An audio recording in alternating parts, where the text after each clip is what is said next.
congratulations to the American Film Institute, who tonight acknowledge what our audiences have known for 50 years, that Alfred Hitchcock is an adorable genius. Dear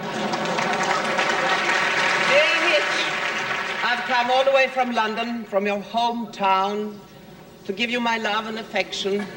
One might say that Hitchcock is a gentleman farmer who raises goose flesh. For all of us fans, and we are a legion, we are here tonight to thank you for all the fun and all the fear that you have given us through the years. And I want to thank you personally for a little thing that has helped me all through my career, and it's been quite a long career. You see, Hitchcock is very careful when he prepares a film.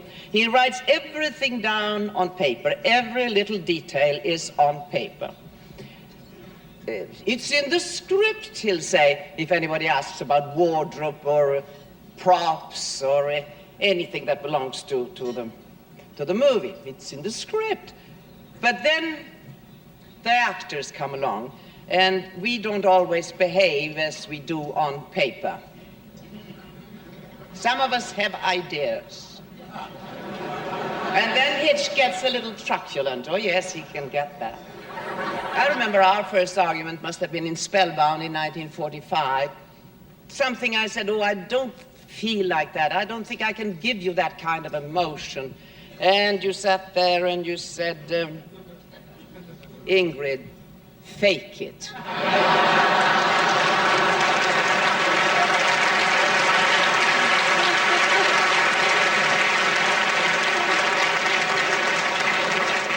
Well, Hitch, that was the best advice I've had in my whole life.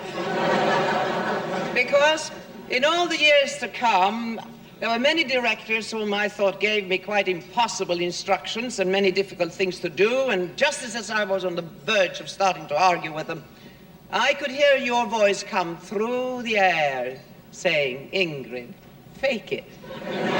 It saved a lot of unpleasant situation and waste of time. Well, that rare gift of being able, in detailed clarity, to show us on film so that we can all share it with you.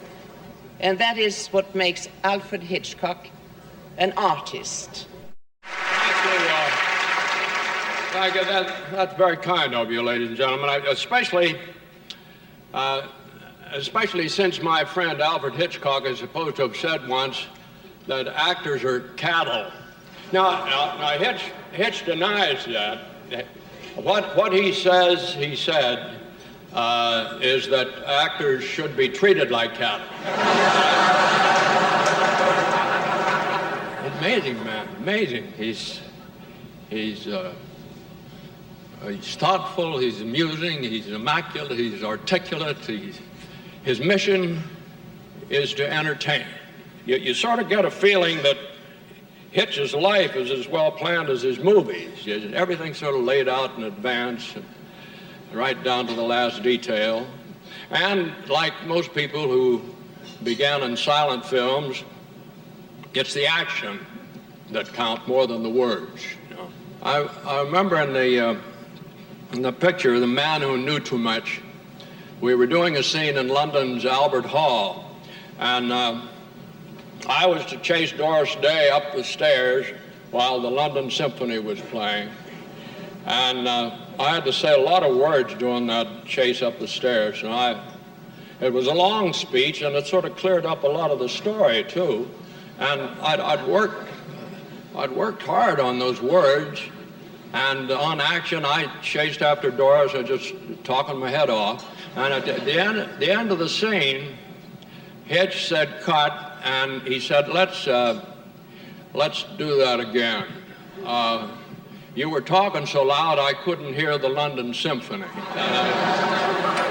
He says, as a matter of fact, let's just cut the whole speech. You just follow Doris and look tense. Well,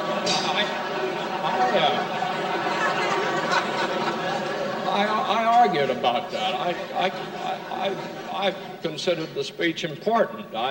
But he insisted that the words interfered with the music, which was more important. Now, when you work with Hitch, you don't try doing a scene two ways. You do it one way. His.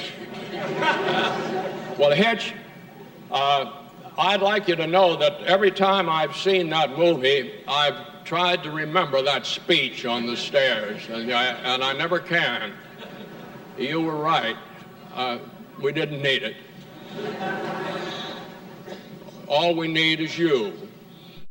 Queen Ingrid, Director Stevens, and my co-conspirators in this bizarre trade of making films. It has been my observation that man does not live by murder alone. He needs affection, approval, encouragement, and occasionally a hearty meal. Tonight you have provided me with 3. Well, out of 4. Anxiety strangled my appetite. This demonstration of your approval and affection has encouraged me. I will go on.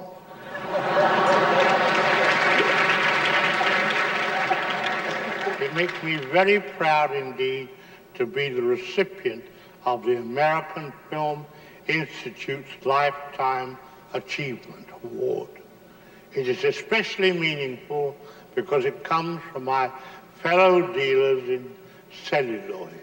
After all, when a man is found guilty of murder and condemned to death, it always makes him feel much better to know it was done by a jury of his friends and neighbors with the help of an adequate attorney.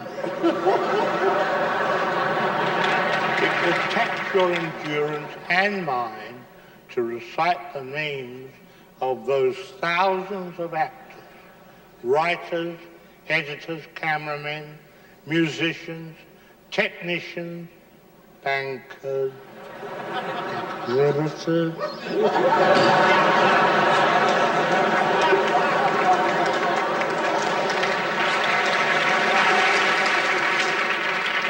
and a variety of other criminals who have contributed to my life.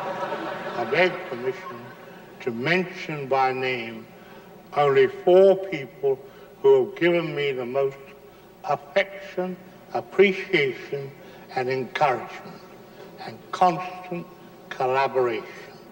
The first of the 4 is a film editor. The second is a scriptwriter. The third is the mother of my daughter Pat. And the 4th is as fine a cook as ever performed miracles in a domestic kitchen. And their names are Alma Revel.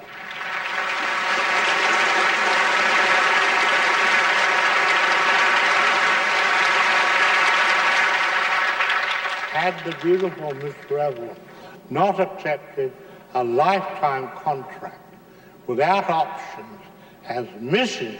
Alfred Hitchcock some 53 years ago, Mr. Alfred Hitchcock might be in this room tonight. Not at this table, but as one of the slower waiters on the floor. I share my award, as I have my life, with her. Now let me share something with those promising young people who have earned their Alfred Hitchcock fellowships. When I was no more than 6 years of age, I did something that my father considered worthy of reprimand. I don't recall what transgression it was. At the age of 6, it could have hardly involved a servant girl. Whatever father sent me to the local police station with a note.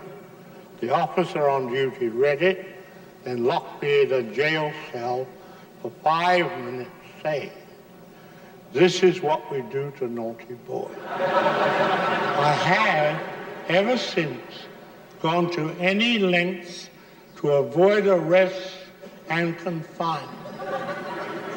To you young people, my message is, stay out of jail.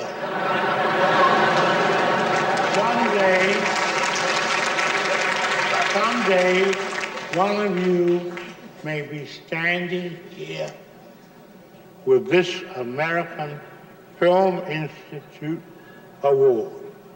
That's what they do to good little boys.